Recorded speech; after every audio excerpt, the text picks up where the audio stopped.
Hey you guys, SEK the Homesteader here. I hope everyone is doing well. All right, you guys, so I am out sowing seeds, okra seeds, before the rainstorm comes.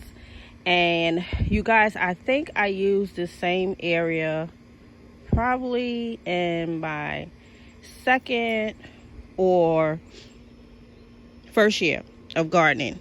This was my okra bed. So I came back to this okra bed because I sowed okra on my my right side of my keyhole area outside the fence. Last year, I did not get okra harvest last year. So I brought the okra back in the fencing area. And we should get a great turnout. Usually, I do get great turnouts of okra. My harvest is really good if I'm inside the fencing area. So I decided to sow some seeds. I only did a variety of two, the Clemson spine and the dwarf. The dwarf? I think long. And those are the only two that I'm sowing right now. And I think that'll be it. Whatever I didn't get to this year, I will get to it next year. As you can see, there's always surprises in the garden. I have potatoes here that probably didn't get harvest, and I think maybe a year or two, maybe my first or second year again, I did potatoes somewhere around here.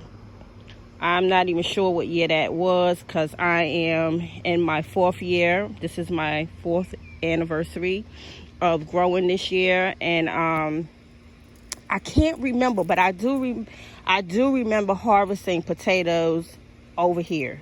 But I'm thinking that they were in the back area where I started growing watermelons, but I don't know how potatoes get over here. There's potatoes popping up on the other side, which I know I sowed potatoes over there before, but I'm just going to let them do what they're doing. I'm not going to bother them. I did use my square seeding tray to do my seeds, to sow my seeds. And I'm not going to do, I may do like a middle row, because it's hard to get all the way in the middle, and your okras get really tall. So I may just do maybe 3 more squares, and that'll be it, because I don't want to make it too congested because it's hard to get inside there. So that's why I focus on the perimeter. Ain't too much.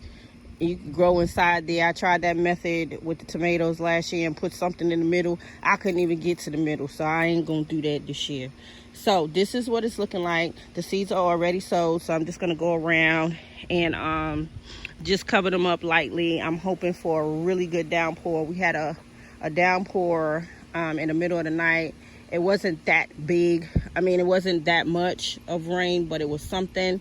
When I came out today, I saw a lot of germination, which is good. So we're going to see what this rainfall do. And you guys, we haven't been getting a lot of rain. We didn't get that spring rain like we usually do. So again, this is what it's looking like. Okra all sold up. And I will bring you guys updates. I did a lot of changing around on the homestead. I can actually see, I can walk. Y'all know last year, I think I told y'all I was falling in the yard, and I was falling because it was too much stuff. So I have cleared paths so that they're not as tight, so that I can get around without, holding the fence and things of that nature. So I like the way it's looking because it actually looks less congested. And like I said, coming into the fall months, late summer, I'm going to be doing a tremendous amount of changing up on my homestead. So all right, you guys, so this is my okra seed sow for today, and I hope everyone is doing well. Please do not be distracted with the things that's going on around this world right now. Stay focused, family. All right, this is SEK. I will see you guys on the next video. Peace.